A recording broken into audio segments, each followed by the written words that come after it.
Wala na akong may dagdag na na question. Hindi ko na maintindihan to, Mr. Chair. Nagbigay ang gobyerno, nawalan, yung supposed to be for repair, hindi talaga repair yun. Kung trapal lang yun nilagay doon. Makeshift na lang yun. So, dapat siguro, Mr. Chair, the committee secretary, if you're attentively listening, list down every bit of lies made under oath by Senior Aguila. Lista mo isa-isa, ilang beses nagsinungaling, nagsabi ng hindi totoo. Gumawa ka ng bilang para ma-collate natin, ma-aggregate natin ilang beses nagsinungaling sa harap ng committee ito. For every kasinungalingan would entail the necessary penalty in accordance with law. So ilista mo na yan, may transcript naman tayo eh. Salamat. Mr. Chair. Yes, Senator Risa. Siguro, Yes, Mr. Chair.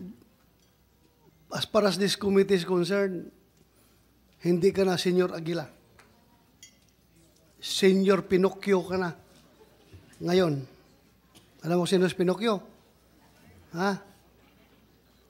Sige, go ahead, Senator Risa. Salamat kaayo, Mr. Chair. At gaya ng sinimulan ng ituro ni Sen. Francis, hindi po maliliit na halaga ang pinag-uusapan dito na entitled yung mga beneficiaries ng kapihan pero kinukuhaanan ng parte or kinakaltasan ng SBI officers.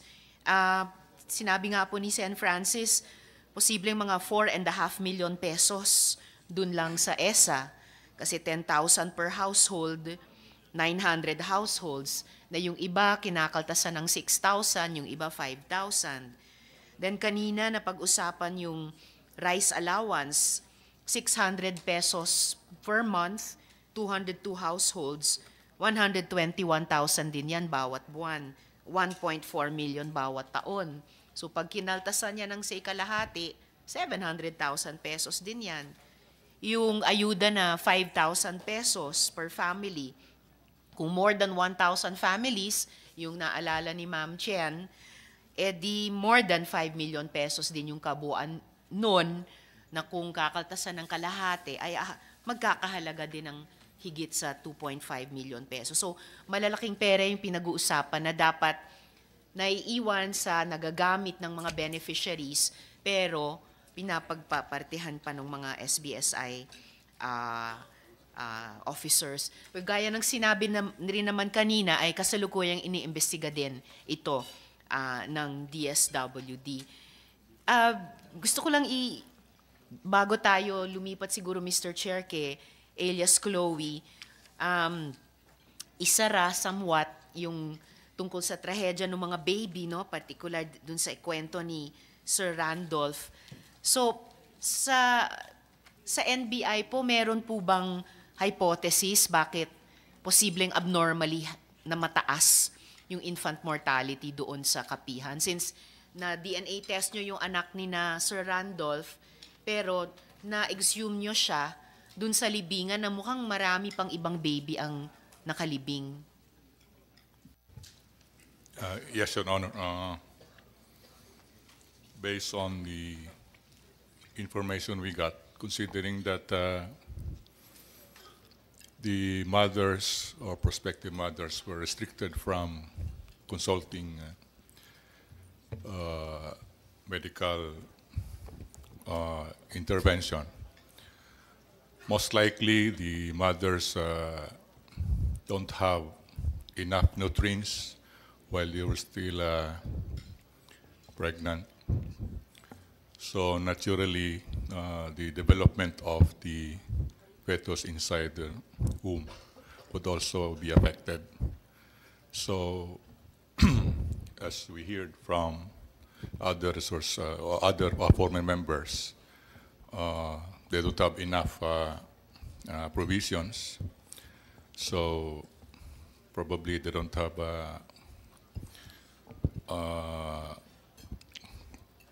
vitamins or whatever needed for pregnant women. So when the child was born, it really weak.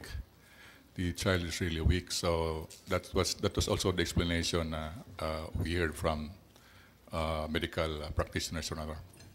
So hindi lang pala po yung kapag in distress yung nanay habang nanganganak or in distress yung baby habang ipinapanganak ay hindi maayos na inaalagaan at nangamamatay yung mga baby, pati pala yung yung prenatal care sa mga buntis na babae ay kulang na kulang.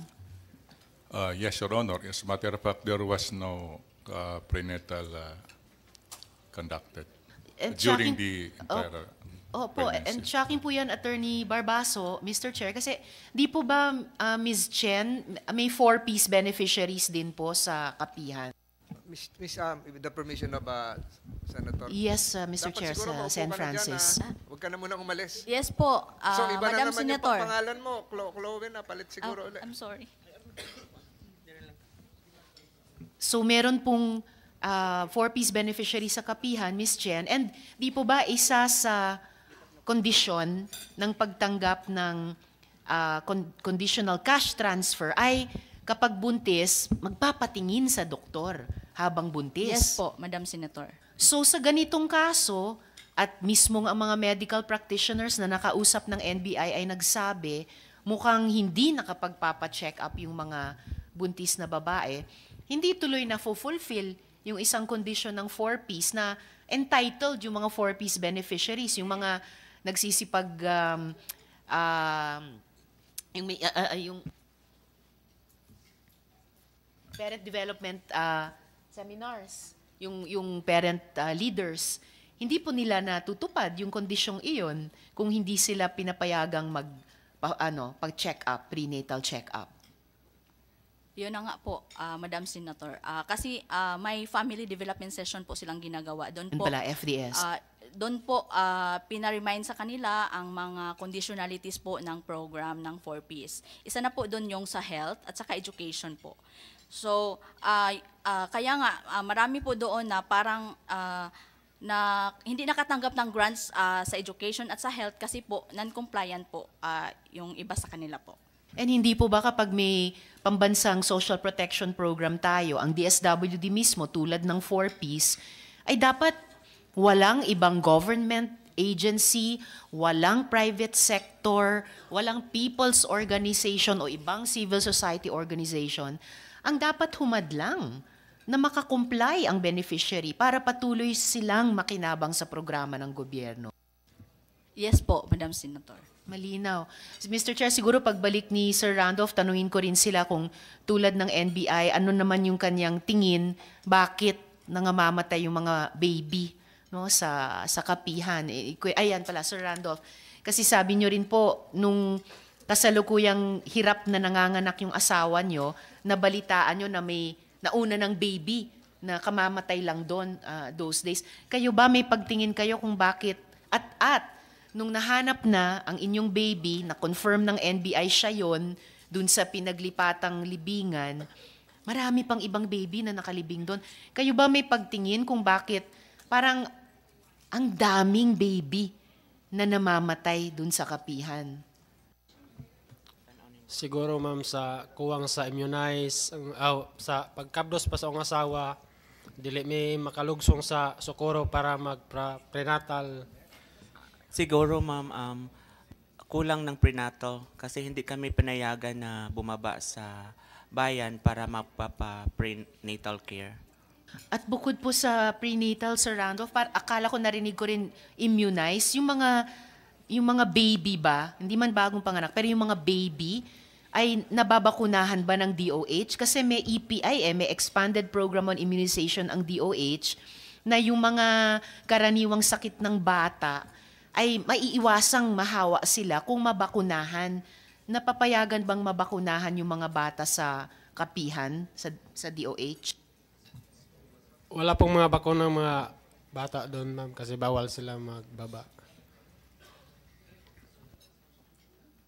So hindi lang pala newborn health, hindi lang maternal health, pati child health nahadlangan dahil hindi pinapayagang bumaba para mag-avail of ng health services ng DOH.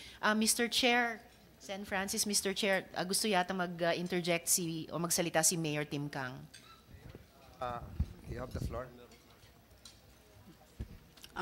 Good noon, good morning, Ma'am Senator, Sir Senator Tolentino. Dati po akong public health nurse ng LGU Socorro. Before ko naging mayor, base na sa report ng Rural Health Center, no, ang mga taga-kapihan members, wala kaming record na nagpa-prenatal. Yung mga buntis, wala kaming, maski gusto namin, no, advocacy sana namin, palagi kaming na-advocate, kailangan mag-prenatal, kailangan manganak ng health facility, kailangan ma-immunize yung mga bata. Talagang walang record namin sa RHU, no, na walang nagpa-prenatal, walang nanganak ng health facility. Kasi yung health center, yun yung birthing ng LGU, ang Socorro, walang nanganganak. At yung